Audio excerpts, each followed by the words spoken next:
সাহেব, শায়েখ আহমদুল্লাহর একটি ছোট্ট বক্তব্যকে কেন্দ্র করে আপনি যেই পরিমাণ তার বিরুদ্ধে বিষাদাগার করছেন, আপনি তার বিরুদ্ধে মামলা করার জন্য প্রস্তুতি নিচ্ছেন, কত আলটিমেটাম তাকে দিচ্ছেন। আপনার কাছে প্রশ্ন হচ্ছে, আপনি টাকলা মুরাদের বিরুদ্ধে ইসলামকে অবমাননা করার জন্য কয়দিন কয় কলম প্রতিবাদ করেছেন, বরং টাকলা মুরাদের সাথে রয়েছে আপনার ঘনিষ্ঠ সম্পর্ক, আপনারা কাঁধে কাঁধ মিলিয়ে দাঁড়িয়ে আছেন, সেই চিত্রও আমরা দেখেছি। ভালো কোনো আলেম গিয়াসউদ্দিন তাহিরি সাহেবকে সাপোর্ট করেছে বলে এখনো পর্যন্ত আমি দেখি নাই। তবে হ্যাঁ, তাহিরি সাহেবকে সাপোর্ট করেছে আমি এমন একজন ব্যক্তিকে দেখেছি এই মুহূর্তে তাহিরি সাহেবের পক্ষে যিনি দাঁড়িয়েছে, তার নাম হচ্ছে নিঝুম মজুমদার। সে পোস্ট করেছে যে তাহিরি সাহেব অন্য আলিমদের চাইতে আলাদা, ভালো, আমরা তার সাথে আছি। শায়েখ আহমদুল্লাহ সাহেব কেন তিনি ডিবেটে অংশগ্রহণ করতে চাচ্ছেন না? তিনি কি ভয় পাচ্ছেন? জ্ঞানী ব্যক্তি যে, সত্যান্বেষী যে সত্যকে সাদরে গ্রহণ করার মতো মানসিকতা যার আছে, তাকে আপনি কোরআন সুন্নাহর দলিল দিয়ে বোঝাতে পারবেন। কিন্তু যার কাছে তার পীর ও মুর্শিদের চাইতে বড় দলিল নাই এবং যার জ্ঞানের গণ্ডি খুব সীমিত, সে সকল জাহেলদেরকে আপনি কখনো বোঝাতে পারবেন না। আলহামদুলিল্লাহ, আহমদুল্লাহ হাফিজাহুল্লাহ এত কথা শোনার পরেও কিন্তু শায়েখ আহমদুল্লাহ গিয়াসউদ্দিন তাহিরি সাহেবের একটা কথার জবাবও দেন নাই, একটা বিষয় তিনি টু শব্দটিও করেন নাই। তিনি কিন্তু তার মতো কাজ করে যাচ্ছেন এবং আস-সুন্নাহ ফাউন্ডেশনের মধ্য দিয়ে আহমদুল্লাহ সাহেবের কাজ গোটা বাংলাদেশ ব্যাপী সমাদৃত হয়েছে। শায়েখ আহমদুল্লাহকে গিয়াসউদ্দিন তাহিরি 48 ঘন্টার একটা আলটিমেটাম দিয়েছিল, মামলা করবে। এরপরে গিয়াসউদ্দিন তাহিরি অনলাইনে বারবার দাবি জানাচ্ছে যে যদি আহমদুল্লাহ সাহস থাকে তাহলে সে যেন আমার সাথে ডিবেট করে, আমার সাথে সে যেন বাহাসে বসে। তো এক্ষেত্রে জনমনে একটা প্রশ্নের উদ্রেক হতে পারে যে শায়েখ আহমদুল্লাহকে এতবার ডিবেটে আমন্ত্রণ জানানোর পরেও শায়েখ আহমদুল্লাহ সাহেব কেন তিনি ডিবেটে অংশগ্রহণ করতে চাচ্ছেন না?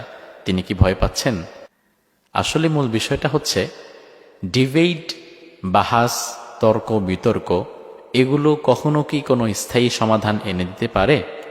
আমাদের দেশে কিন্তু পূর্বে বহু বিষয়ে মিলাদ, কিয়াম, তারাবিহের সালাত 8 রাকাত না 20 রাকাত সহকারে নানাবিধ বিষয়ে কিন্তু বহু ডিবেট, তর্ক বিতর্ক ইতোমধ্যে হয়েছে।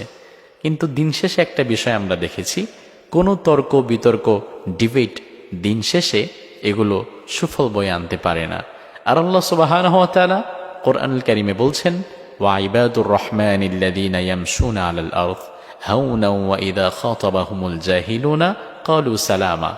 রহমানের বান্দার পরিচয় দিতে গিয়ে রহমান নিজেই বলছেন, আমি আল্লাহর বান্দা হচ্ছে তারা যারা ইয়ামশুনা আলাল আরদি হাওনা, তারা জমিনে যখন চলাফেরা করে তখন খুব নম্রভাবে, ভদ্রভাবে তারা চলাফেরা করে।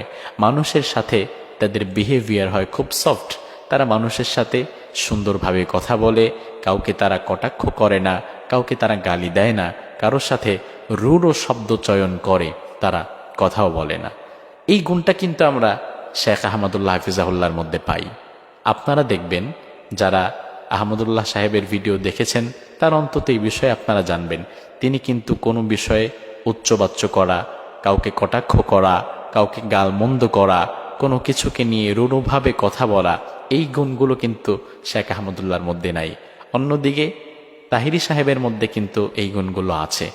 এটা আমরা পূর্বে দেখেছি। বিভিন্ন অশ্লীল বা অপ্রয়োজনীয় শব্দচয়ন বা উল্টাপাল্টা কথা, চা খাবেন ঢেলে দেই, বা বিভিন্ন জিকিরের নামে অশালীন অঙ্গভঙ্গি, তো এই বিষয়গুলো কিন্তু তাহিরি সাহেবের মধ্যে আছে, যেগুলো আহমদুল্লাহ সাহেবের মাঝে নাই। তো আল্লাহ সুবহানাহু ওয়া তাআলা এই আয়াতের মাঝে বলছেন, রহমানের বান্দা হচ্ছে তারা যারা জমিনে নম্রভাবে, ভদ্রভাবে চলাফেরা করে, তাদের ভাষা পরিমার্জিত, তাদের চাল চলন হয় শালিত। এরপরে আল্লাহ সুবহানাহু ওয়া তাআলা বলছেন, রহমানের বান্দার আরেকটা গুণ হচ্ছে ওয়া ইযা খাতাবাহুমুল জাহিলুনা ক্বালু সালামা।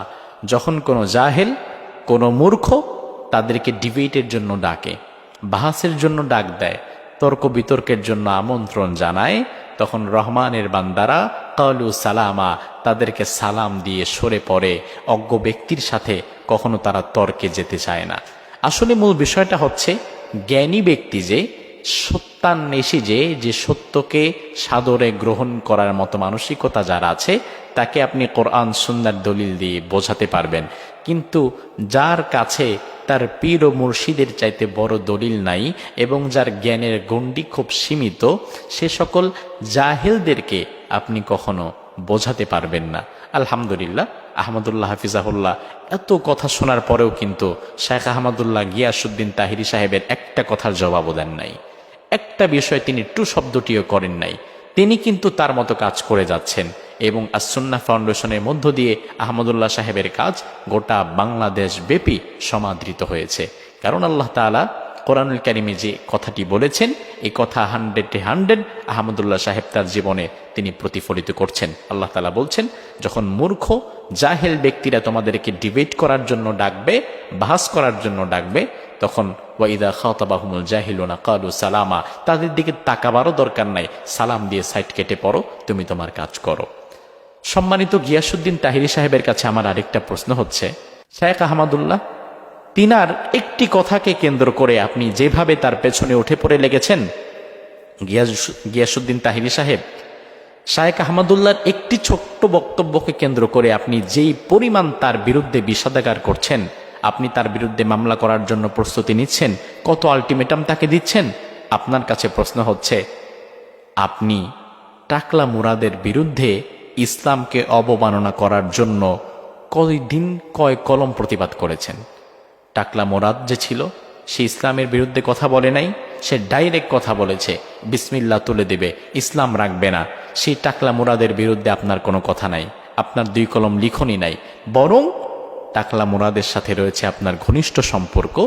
সেই তথ্য আমরা পেয়েছি, সেই ভিডিও আমরা দেখেছি, আপনারা কাঁধে কাঁধ মিলিয়ে দাঁড়িয়ে আছেন, সেই চিত্রও আমরা দেখেছি। এরপরে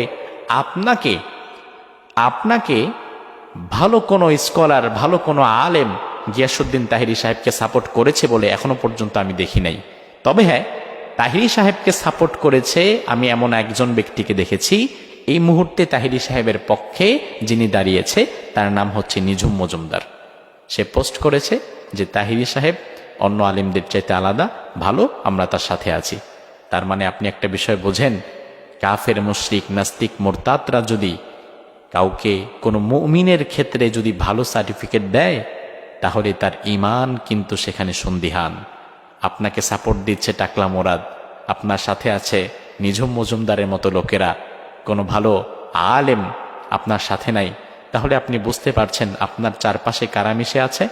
তো এই জন্য আপনার প্রতি আমাদের অনুরোধ থাকবে, তুবু ইলাল্লাহ, আল্লাহ সুবহানাহু ওয়া তাআলার কাছে ফিরে আসুন, তওবা করুন, নিজেদের মাঝের এই বিভেদ, বৈষম্যগুলো দূর করে ফেলুন। আল্লাহ সুবহানাহু ওয়া তাআলা আমাদের সকলকে এক এবং নেক হিসাবে কবুল করুক।